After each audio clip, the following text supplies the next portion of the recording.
Hi, welcome to Transaction Review and Practice. We are at April 3rd already. Great. Chris and Susan Marks, great having you on here. I'm going to see if I can unmute you. Can anyone speak? And Dimitri, great having you here. Is anyone got their audio on? Anyone want to say hello or have any specific questions before I just sort of start on this example? Hi, Don. This is Dmitry. Hi, Dimitri. How's it going out there? Good. Anything quickly that you want to bring up before we get started? Now I'm excited to listen. Okay, great. Well, good. Chris or Susan, do you guys have a mic at all? I guess maybe not. Okay, so I'm just going to mute everyone and then use the chat button if you want to say something, then I'll unmute. But anyway, it just makes the recording better. So anyway, thank you for being here. I know I had several people who are counting on the fact that this being recorded, but I guess this was an interesting one. So this note came to me a couple, 3 weeks ago, I would say. I had a broker brought it to me, a note broker, who does a lot of marketing, calling, all sorts of things. And I had actually seen it a couple weeks before he brought it to me, but they were I could see that it was being mass emailed around and that they had very high expectations and low yield. They didn't want to give up much yield. And I'm like, never mind, not exactly my ideal scenario. But this is what it was. This is a restaurant bar. They also do like snowmobile rides and things like that. It's somewhere in Wisconsin, and so they sold sometime last year. Sold the property for 199.9. And already, that's kind of risky, right? It's like I'm not going to go to Wisconsin and move there and know how to run a restaurant bar or whatever. So automatically, I'm going to be really conservative anyway. Down payment 30,000. It's not very much. That's only 15% or so on a commercial type property. 60,000 would have been more appropriate. At least double that, right?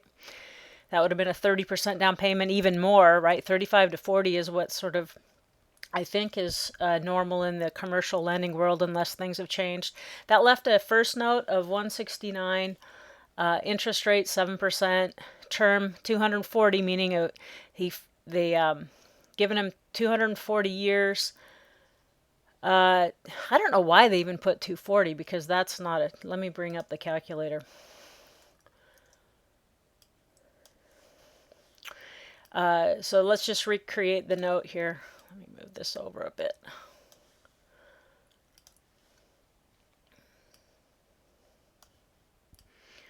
Okay, recreating the note 169.9 in present value here, 7% in the interest and yield. Well, they put 240, which doesn't make any sense to me, but so let's just get the payment. See, if it was amortized over 240 due in a year, then that's what the monthly payment would be. But then what they did is put in just an arbitrary mandatory principal reduction, I guess. So it's not really, anyhow, I already said that. Okay, so that's really what we have going on, except for 12 months from now. This is what the note originally looked like before they modified it. So if I put in 12 here, and then I come over here to future value and press that, I can see what the balloon would be at that time. So in 1 year, the guy's going to have to theoretically get, what is that? Probably 75, 80% loan to value commercial loan against this property. I think it's very unlikely. And I think that's what finally happened. They've realized that they weren't getting anyone who were interested in betting on that note paying off as agreed. So when the broker brought it back to me, they had modified the note in attempts to do a better job of selling the note. So this is what we had about that point. So they modified it to, at that point, I guess in February, just last about a month and a half ago. They had UPB, unpaid principal balance. So the balance of the note at that point, so let's clear all, 168, present value, right? Loan amount, interest rate now it was 7 before, right? Now that it's going to go up because he's going, look, I'm going to charge you more because I'm giving you a lot longer to pay it off. So I guess that was the negotiation. I'll extend your terms clear until, see, January of 2020. So how many years is that? Not quite 6 years from now. Okay, so 12%. And there was really no, like, you can see that they have uneven cash flows. Okay, we had 1,800 a month from now through the rest of this year. Then it jumped up to 2,200 a month for all of 2015. So you can see that his monthly payments are due on the 26th of each month. But on 9/1, September 1st of every year, starting with 2015, he needs to make in addition to his $2,200 a month, additional $5,000 a month principal reduction. And the following year, in 2016, it's $2,400 a month with the $5,000 extra due on 9/1. I guess for all intents and purposes, that would be that the 826 and the 9/1 payments are basically the same. So you could say that there's gonna be one payment of 7,400, 7,200, etc.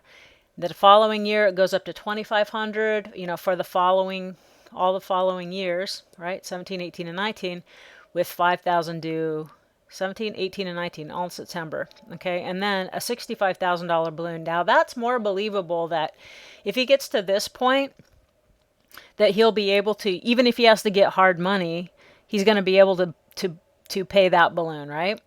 Or someone would probably be willing to foreclose and take a property back that's worth, 150,000, 200,000. That's an acceptable risk for somebody. But even for me, so then the broker says, I want you to give me a quote. Okay, and it's like, wow, this is not just something I can plug in here, right? It doesn't look like it. So this morning I had the guy, Kenny and Kyle, come on for once in a while. They're the creators of this HB 10B2, and I said, look, you guys, I know how to do this the long way, but I know you guys have a trick for uneven cash flows that I haven't used yet. And so this morning they kind of walked me through it, but I'm going to show you first how I did it and how I would do it if I didn't remember there was a nifty little trick on this calculator that they've built into it. Okay. Nobody has typed in anything yet. So, okay. So first I'm going, what's my max investment to value? With commercial, it's 50%, $100,000 or less. If I really believe in it, it comps out, it appraises at 200,000. This still makes me nervous though, right? It's a new note. It's commercial retail. It's a specialty type property. And I'd rather buy a partial. And I only want to go out 3 years because inside of that time, we're going to know probably if this guy's going to make the business work or not. And I'm going to put in a 17% yield on this type of asset. And that, I don't know, and, all things considered, that was just the number I pulled out. So, so let's figure out how do I do it then? How do I come up with what I'm paying? So if I'm only going to buy 36 months, or I only want to go 36 years out, then I've got the 10 from this year, because I'll take that's not even right. It's 9, right? Because I would get, the first one I would get is the April 26th payment, right? Already 3 payments have been made. Oops. So let me change that to 3, right? So here's 9 this year, 12 next year, 12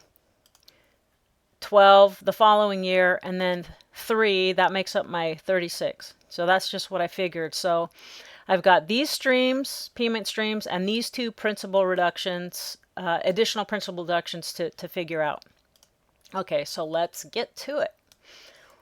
All right, So we're just gonna have to do one at a time.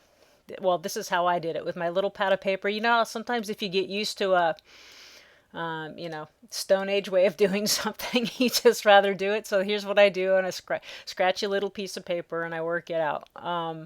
So let's see. So the first thing so how many different cash flows do I have? One, two. This isn't really a cash flow, but a future payment to refleet. 3, 4, 5. So I got 5 different things that I got to figure out. So let's just start. Let's start with the 1800. Pretty easy to figure out. That's going to be great, right? 1800. For me, I always put negatives on this side and positives here. Some people just depend on whether they're lending, receiving or paying it out, but I just always do negative numbers here, positive numbers here. So, but there's different ways to do that. So then, let's see, times 9. So 9 payments. I'm going to get 9 of these, right? 9 of those. Remember the yield requirement? I'm just going to throw in 17%. And how much will I pay present value now for the right to receive the next 9 payments of 1800? Okay, 15,109. Excuse me, I'm just gonna have to set this mic down, and I want to type this in right now. 15,100. Let's call it 15,100. 15,100. 15,100.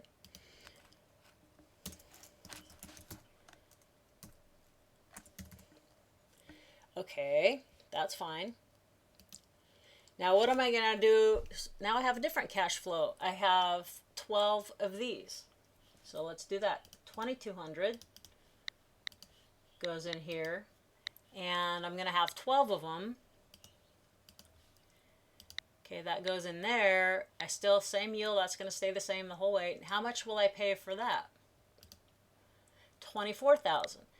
But wait, but I won't start receiving. So that's for the whole next year. So the beginning of this whole cash flow is January 1st of 2015. So I've got to take this number, that's my present value as if it was January 1st, 15 right now, and put it as like it's a balloon payment that I'm going to get 9 months from now, right? So I'm going to put it to a negative and put it over here into future value.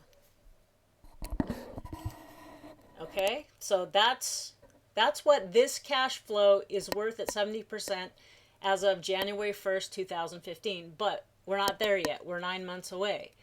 And during that time, while I'm waiting, I'm not getting this payment. I'm getting this payment. So I'm getting 0 payments. But at January 15, I'm going to get the benefit of that number. And how far away is that? That's 9 months from now, right?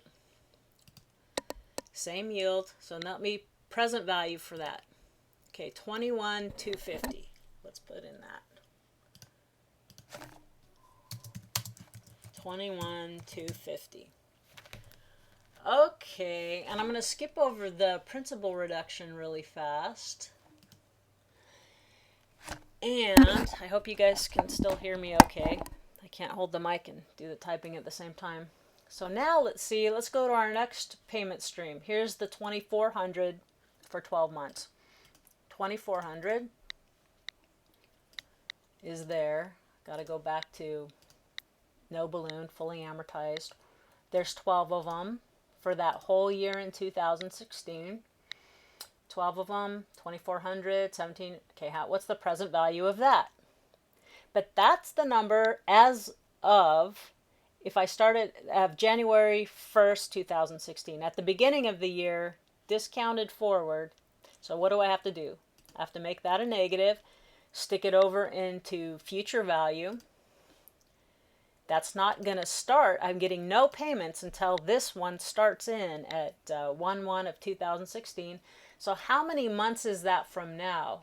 That's 12 months. I'm going to recall this number, right? 12 from 2015, the 9 from this year. So that doesn't start for 21 more payments, right? For 21 months, I'm getting I'm getting 21 zeros, and then at the end of that, I'm getting this, right? Which is the discounted amount of 2016's payments. That's my yield requirement. And so what's the present value of that? 19,500. Okay, let's put in that. 19,500. Okay, and then I'm going to buy 3 of those first payments in 2015. I'm going to buy 3 of them at 2,500. Let me move future value back to 0. Same yield. If I was buying 3 starting right this second, what would I pay for that? Not very big discount, huh? So for the right to receive 7,500, if I was going to get that right now, I would pay 7,292 and have a 17% yield. It's not a lot of money to make, but the yield sounds good, right? But, right, we know that I'm not getting this for almost 3 years from now, right? Not quite. So that goes in future value, that same number. I'm going to put this to 0. And then I got to figure out how many months away is that. So we know it's, anyway, that's, I don't want to do that. Okay, so 9 from this year plus 12 from 2015 plus 12 from 2016 equals, basically we just add 12 onto the 21 we had before, right? So that's my new N. For 33 months, this does not start. So now I have to go, what is the present value of 72.92 starting 33 months from now? And I get that it's only worth 45.84. Interesting, right? In less than 3 years, that's dropped down to what, 60% of its future value? Okay, so let's call it 4,500.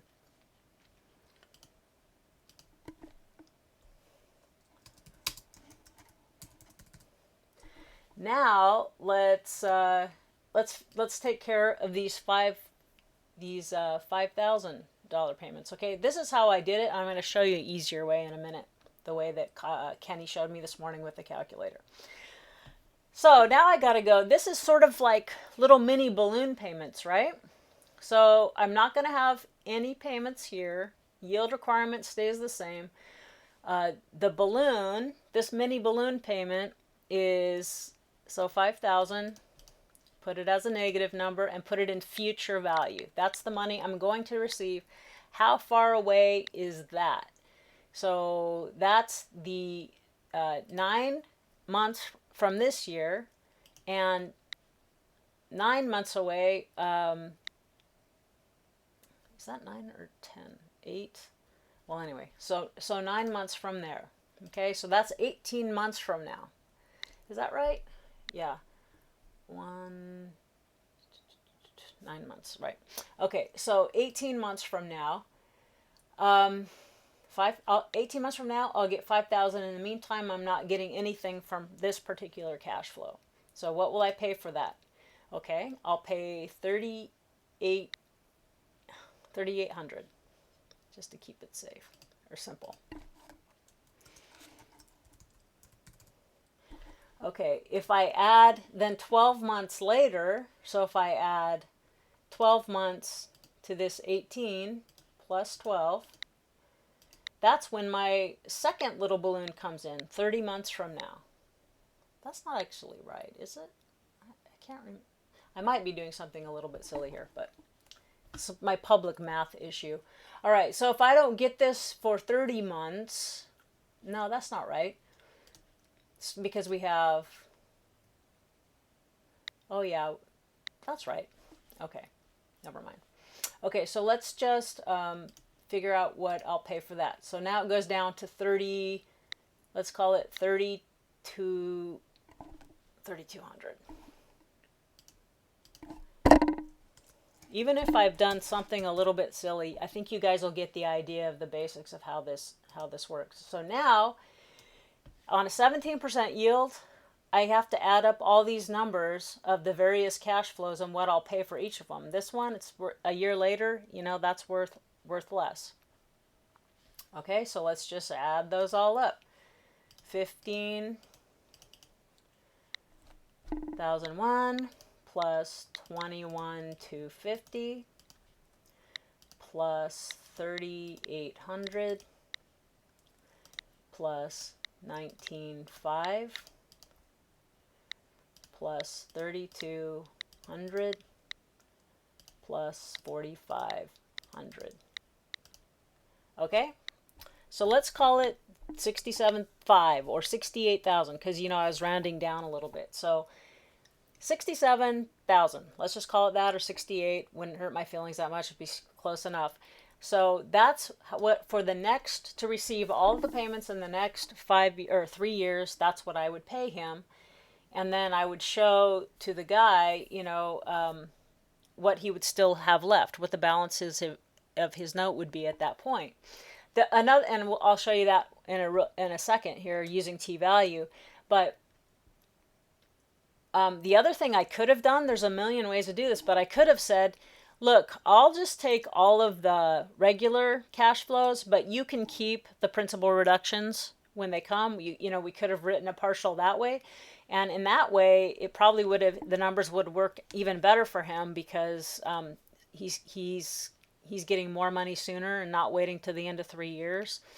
But so I could have made it simple like that. Yeah, just I'll take the cash flows, you take the principal reductions in the balloon, and we'll call it good. That's another way we could have gone and come up with probably as attractive or better numbers. Okay, so then, but how am I going to tell him what's his balance of his note going to be after I buy the next 36 payments? Well, I have to go to t-value. This is on my parallels on the Mac. And I'm sorry, I can't, I don't think I can make this any bigger right here, so I hope you can see it. So I just had to recreate the note that they did. So this is their loan modification. On 2/26, they had a loan amount of 168,000. They have, 10 payments. They've received already the March payment. 10 payments of 1,800.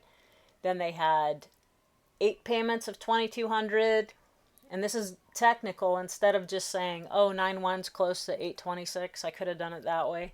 But on 9/1, he owes 5,000. Then he owes, 4 more regular payments at 2,200. Then he starts in 2016 with 2,400 times 8, and I keep this in order, right? So until 8/26, he owes the 2,400. On 9/1, he owes another 5,000. 9/26, he starts the last 4 months, and then the 3 that I'm buying in early 2017. So I just enter that, and then I go over here, and it shows me the amortization schedule. And so I can see, and this is a summary of all the activity. And if I scroll down to the bottom, it shows me what the balance is over here. At the time he gets the note back, unless he sells me the rest of it at that point, he'll still have a note balance of 135,500. So call it 135,000, right? So if going back to presenting the offer, basically, I could tell him, look, you can get 67,000 now, and you're still gonna have 135 at the time. So what is that? 135 plus 67,000. So he's gonna get 200. This is the way it's often presented. He'll get 202,000 all told. For a note balance that's only 168,000.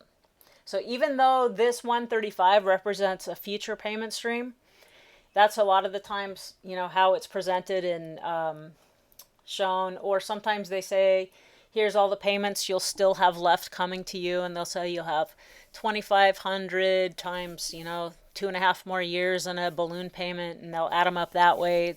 There's all sorts of ways for packaging up notes to people, but a lot of times it's very simple for people to understand. Oh, the note. So I only look. He only gave the note balance right now is 168,000. When he gets it back in 3 years, it still has a note balance of 135. So really, he only gave up $33,000 of the note to get 67 right now. Doesn't it look like he's doubling his money? Of course, inflation and time value of money obviously isn't reflected here, but a lot of times that will make sense to people. So anyway, now it's already 6, so that took a lot longer than I thought. But now here's the way that Kenny was showing me. So hopefully I can recreate this because it was a little bit tricky. So I'm going to clear all just in case. So there's something of this number. Where is that? And he said, okay, uneven cash flows. Okay, this comes up. And then he said, pull the chart up because that's cool. So let's do the chart. Okay. So add cash flow. We're going to add a bunch of in here, right? So we have several. Maybe I can just do this right over here. Hope that will show still. Okay, so we have 1,800, and he said start out with 0 right here. Okay, because that's just starting now, and that's just providing a from this point forward. Now that we're going to have 1,800.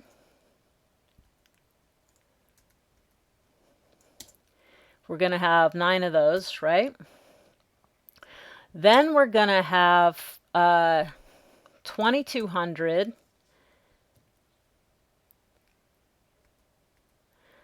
for, oh, oops.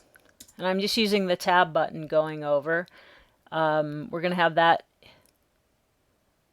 8 times. And then we're going to have one that's the 5,000, right? So we're going to have 2,700 one time. And then we're going to go back to 2,200 for 4 more times. Tabbing over again. You can see it's, popping that graph up there. Then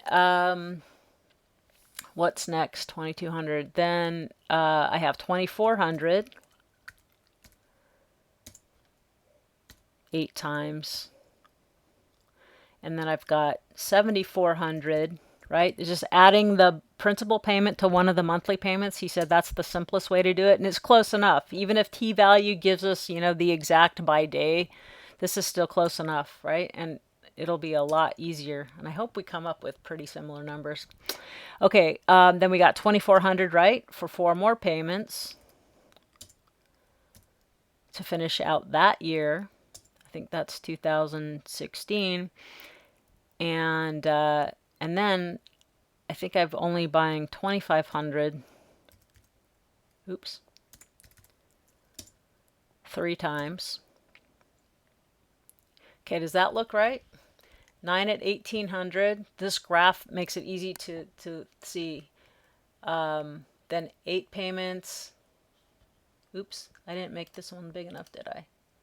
This one is, oh, I did it backwards. 72. That makes sense. Okay, that payment's high. Then there's 4 more payments. Nope, that's going to be wrong. I think I've got to do this at 7. That's 8 and 4. This is the first time I've seen this. So then I think that makes it right. Okay, that's much better. Okay, 9 of these, 7, then 1 big fat one with the August payment, then 4 more, and then it goes up a little bit. 1 big fat one and 4 more, and it goes up. Okay, that looks right. All right, so that's our uneven cash flow. Now we click this internal rate of return. And he says you're going to click that. Somehow I'm supposed to put a number in there.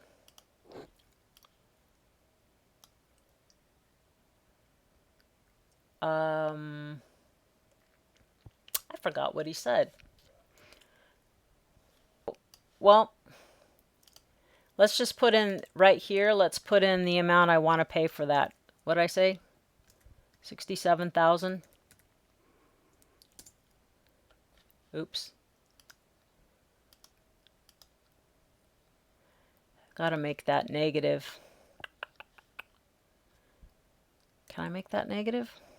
Does that work? Okay, now the graph works right? So this was money out of my pocket, 67,000 down, and all those are coming back to me. So now let's see what this says. Oh yeah, okay. So now it says my internal rate of return is almost 18% there. So, but there's a way he showed me where you can go, what's my yield, and then you count net present value. Oh, there it is. Let's say I'm looking for 17. I just click the net present value and he says this. Okay. Oops. But that's while that's still 0. Hold on.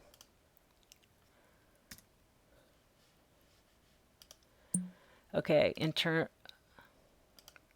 oh, not that one. This one. 17, calculate net present value. Okay, there we are. That's how we did it. So you can see we're at the 67, 68,000 range. Okay, so then if I plug this in, that's where you can do it at that point. Let's call it 68,000. We're happy with that.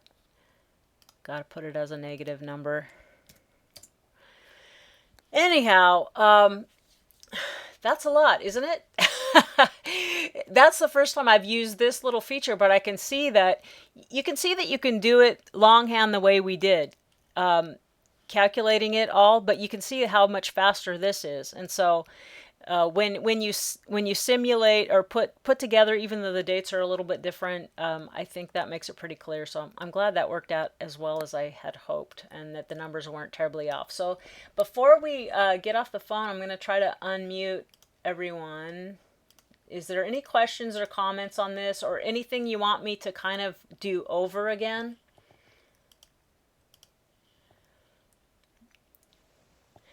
That was enough of that, huh? Anyhow, I hope that was helpful. Thank you so much for showing up and for being part of the community. And I look forward to talking with you or meeting. Is anyone going to PaperSource? Kathy, are you going out? Oh, thanks, Kathy. Are you going to be at PaperSource at the end of the month in Las Vegas? No? Okay. Well, great. Well, thanks. Thanks again. You guys have a wonderful And evening, and we'll see you again next time. Take care now. Bye-bye.